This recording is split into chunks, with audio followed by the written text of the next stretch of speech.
എനിക്ക് എന്റെ അടുത്ത് ഇപ്പോഴും ആളുകൾ ചോദിക്കാറുണ്ട്, എന്റെ ഫ്രണ്ട്സിന്റെ അടുത്ത് വിളിച്ചിട്ട് ചോദിക്കാറുണ്ട്, നമ്മിത എന്താ ചെയ്യുന്നത്, വെളുക്കാൻ വേണ്ടിട്ട് എന്താ ചെയ്യുന്നത്.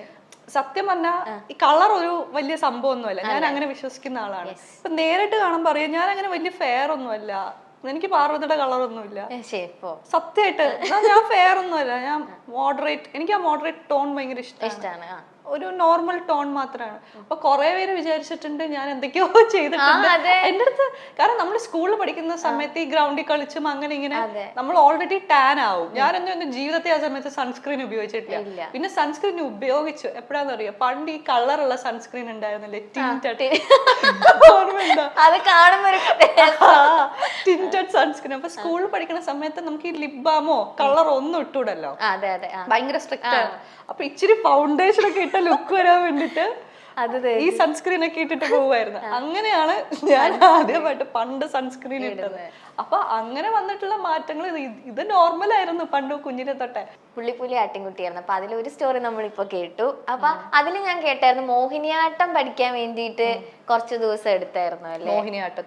മോഹിനിയാട്ടം പഠിക്കാൻ, ഡാൻസ് പഠിക്കാൻ. അപ്പൊ അവര് പറഞ്ഞിട്ടുണ്ടായിരുന്നു ഡാൻസ് പഠിക്കണമെന്ന് പറഞ്ഞിട്ടുണ്ടായിരുന്നു. പക്ഷെ എനിക്ക് ഡാൻസ് അപ്പൊ ഞാൻ ക്ലാസിക്കലി ഒരുപാട് കുഞ്ഞിലെ ഒരു ഫസ്റ്റ് സ്റ്റാൻഡേർഡ് സെക്കൻഡ് സ്റ്റാൻഡേർഡിൽ കൊണ്ട് ഡാൻസ് പഠിക്കാൻ ആക്കുമല്ല.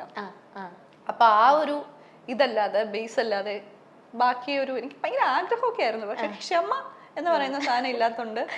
ഡാൻസർ ആണോ പാർവതി? അത് നല്ല ക്ഷമ വേണ്ടേ, തട്ടടവ് നാട്ടടവ് ഒക്കെ പഠിച്ചെടുക്കുക നല്ലോണം വേണ്ടേ, കൈയും കാലൊക്കെ വേനെടുക്കും. പിന്നില്ലേ നമ്മളത് കണ്ടിന്യൂസ് ആയിട്ട് പോവാണെങ്കിൽ പ്രശ്നമില്ല. അപ്പൊ നമ്മൾ ചെറിയൊരു ഗ്യാപ്പ് എടുത്തിട്ട് പിന്നെ ചെന്നാലും ഭയങ്കര വേദന ഗ്യാപ്പേ എടുക്കാറുള്ളൂ. അപ്പൊ എല്ലാരും പഠിച്ച നല്ല നല്ലതാവുമ്പോ ഞാൻ അവിടെ തന്നെ നിന്ന് ഞാൻ നിർത്തി. അണ്ട് വീണ്ടും നമ്മൾ ഇത് തന്നെ നമ്മൾ കളിക്കേണ്ടി വരും. അപ്പൊ എനിക്ക് തോന്നി ഇതെന്നെ കൊണ്ട് പറ്റുന്നല്ല, എനിക്ക് ഇങ്ങനെ ഇൻട്രസ്റ്റ് മാറിക്കൊണ്ടേയിരിക്കും. അപ്പൊ അങ്ങനെ ഡാൻസ് ഒക്കെ പഠിച്ചു. അപ്പൊ ശരണ്യ ചേച്ചി, ആക്ട്രസ് ശരണ്യ ചേച്ചിയുടെ അവർക്ക് ഡാൻസ് സ്കൂൾ ഉണ്ട് ആലപ്പുഴ, അവിടെ പോയി ഡാൻസ് ഒക്കെ പഠിച്ചു, ഡാൻസ് കളിച്ചു. അതിൽ ശരിക്കും ഫുൾ ചുറ്റും വെള്ളമായിട്ടല്ലേ നടുക്ക് വീട്. അപ്പൊ ശരിക്കും റിസ്ക് ആയിരുന്നു അവിടെ ഷൂട്ട് ചെയ്യാനൊക്കെ. ഞങ്ങള് ഷൂട്ട് ചെയ്യുന്ന സമയത്തായിരുന്നു അവിടെ ഫ്ലഡ്. എത്രയോ വർഷത്തിന് ശേഷം Kainakary Alappuzha area complete flood വന്നിട്ടുണ്ടായിരുന്നു, വെള്ളപ്പൊക്കം. അപ്പൊ നമ്മള് വെള്ളപ്പൊക്കം ഉള്ള സമയത്ത് ഈ വീടിനകം മൊത്തം വെള്ളപ്പൊക്കമാണ്. അപ്പൊ എല്ലാവരുടെയും കാലിലും മറ്റേ പുഴുക്കടി അങ്ങനത്തെ ഒക്കെ ഒരുപാട് പ്രശ്നങ്ങൾ ഉണ്ടായിരുന്നു. ആ വെള്ളപ്പൊക്കത്തിൽ തന്നെ നല്ല ബുദ്ധിമുട്ടായിരുന്നു ആ സമയത്ത് ചെയ്യാനായിട്ട്. അടുത്തത് വിക്രമാദിത്യൻ ഞാൻ ഭയങ്കര എൻജോയ് ചെയ്ത ഒരു സിനിമയാണ്. കാരണം എനിക്കിപ്പോ റീസെന്റ് ലെന ചേച്ചിയായിട്ട് ഇന്റർവ്യൂ ഉണ്ടായിരുന്നു. അപ്പൊ ചേച്ചി പറഞ്ഞ ചെയ്ത അമ്മ ക്യാരക്ടേഴ്സിൽ എനിക്ക് ഭയങ്കര ഇഷ്ടമായ ഒരു അമ്മ ക്യാരക്ടറാണ് അത്. നല്ല സിനിമയായിരുന്നില്ല, എല്ലാവർക്കും ഇഷ്ടമുള്ള സിനിമയാണ്.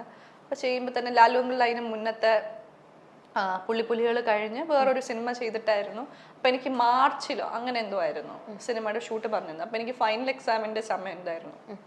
അപ്പോൾ ലാലുങ്ങൾ എൻ്റെ അടുത്ത് പറഞ്ഞു, ഫൈനൽ എക്സാം ആണെങ്കിൽ നീ കളയണ്ട, എക്സാം ചെയ്തോ, കുഴപ്പമൊന്നുമില്ല, നമുക്ക് അടുത്ത പടം നോക്കാന്നുണ്ട്. എൻ്റെ അടുത്ത് കഥ പറഞ്ഞു. എന്നിട്ട് പറഞ്ഞു, ഞാൻ പറഞ്ഞു ഫൈനൽ എക്സാം ആണ് എന്ന് പറഞ്ഞു. അപ്പോഴാ പറഞ്ഞേ എനിക്ക് കുഴപ്പമില്ല, എക്സാം ചെയ്യും, എക്സാം അല്ലേ ഇമ്പോർട്ടന്റ്, അത് നടക്കട്ടെ. ഇല്ല ഇല്ല ഇല്ല ഇല്ല ഇല്ല ഞാനിങ്ങനെ പ്രാർത്ഥിച്ചു, ഈശ്വരാ ഒരു 10 ദിവസം മാറിപ്പോണേ, സിനിമ ഒരു 10 ദിവസം മാറിപ്പോണേ. അങ്ങനെ മാറിയോ? മാറി, ഒരു മാസം എന്തോ മാറി. അത് പറഞ്ഞോ പോയിട്ട്? പറഞ്ഞിട്ടില്ല, ഇതൊന്നും അടുത്ത് പറയാറില്ല. അതൊരു ഭാഗ്യല്ലേ. അയ്യോ, അത് ചെയ്തില്ലായിരുന്നെങ്കിൽ ഭയങ്കര മിസ്സിംഗ് ആയി പോയല്ലേ. അവരിത് കേക്കണ്ട, എന്റെ പ്രാർത്ഥനയുടെ ബലമാണ്. ഇങ്ങനെ ഒരു 10 ദിവസം മാറിപ്പോളെ, രാവിലെ എഴുന്നേക്കുമ്പോ ബുക്ക് തുറക്കുമ്പോ 10 ദിവസം മാറിപ്പോളെ. യെസ്, ആ പ്രാർത്ഥന ആരും കുറ്റം പറയില്ല. അത്ര നല്ല ക്യാരക്ടറായിരുന്നു കിട്ടിയത്. പിന്നെ നമ്മുടെ ഉണ്ണിച്ചേട്ടനും ദുൽഖറും എല്ലാം കൂടെ ഭയങ്കര രസം. അതില് കൊങ്ങിണി ലാംഗ്വേജ് ഉണ്ടായിരുന്നു അല്ലേ പഠിക്കാൻ? കൊങ്ങിണി ലൈൻസ് ആയിട്ട് വലുതായിട്ടുണ്ടായിരുന്നല്ലേ, പക്ഷെ പാട്ടിന്റെ ഇടയ്ക്കൊക്കെ അങ്ങനെ കൊങ്ങിണി. അപ്പൊ അവരുടെ ഡ്രസ്സിങ്ങും എല്ലാം അങ്ങനെ തന്നെയായിരുന്നു. നമ്മള് അവര് ആ ക്യാരക്ടർ സ്കെച്ച് ചെയ്യുന്ന സമയത്ത് സമീപിച്ച് അങ്ങനെയാ ചെയ്തത്. മൂക്കൂത്തി, ഞാൻ ആ സിനിമയ്ക്ക് മൂക്കൂത്തി ഒരു കഥയായിരുന്നു. കാരണം എനിക്ക് മൂക്കൂത്തുന്ന ഭയങ്കര ഇഷ്ടമായിരുന്നു.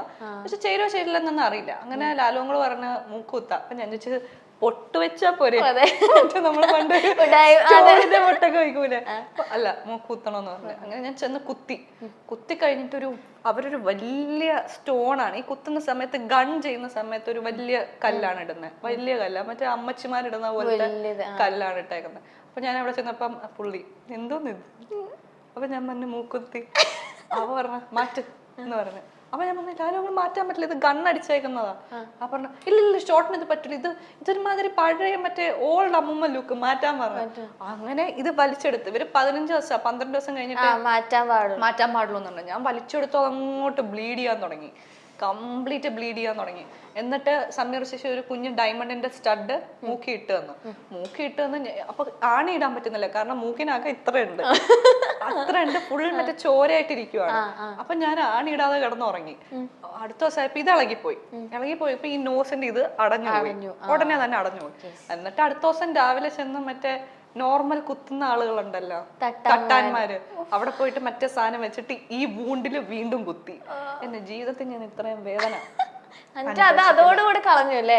അത് കഴിഞ്ഞ് ഞാൻ ചന്ദ്രേട്ടന്റെ വെച്ചിട്ടുണ്ടായിരുന്നു. അങ്ങനെ 2-3 പടം കഴിഞ്ഞപ്പോ എനിക്ക് എന്നെ തന്നെ കണ്ടിട്ടൊരു ഇത് കളഞ്ഞിട്ട് ഞാൻ ഇവിടെ ഒക്കെ കുത്തി. സ്ക്രീനിലൂടെ എത്തി മലയാള സിനിമയിൽ വലിയൊരു സ്ഥാനം നേടിയെടുത്ത നടിയാണ് നമിത പ്രമോദ്.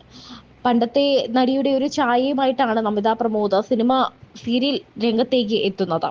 തുടക്കം തന്നെ സൂപ്പർ താരങ്ങളുടെ ഒപ്പമായിരുന്നു. അതായത് കുഞ്ചാക്കോ ബോബന്റെയും നിവിൻ പോളിയുടെയും ഒക്കെ നായികയായിട്ടായിരുന്നു നമിത പ്രമോദിന്റെ അരങ്ങേറ്റം. പിന്നീട് ഫഹദ് ഫാസിലിന്റെ ഉൾപ്പെടെയുള്ള നായികയായി മാറി. സിനിമകളിൽ എല്ലാം തന്നെ ഉജ്ജ്വലമായ അഭിനയമാണ് താരം കാഴ്ചവെച്ചത്. എന്നാൽ തന്റെ യഥാർത്ഥ ജീവിതത്തെക്കുറിച്ച് പറയുകയാണ് നമിത ഇപ്പോൾ.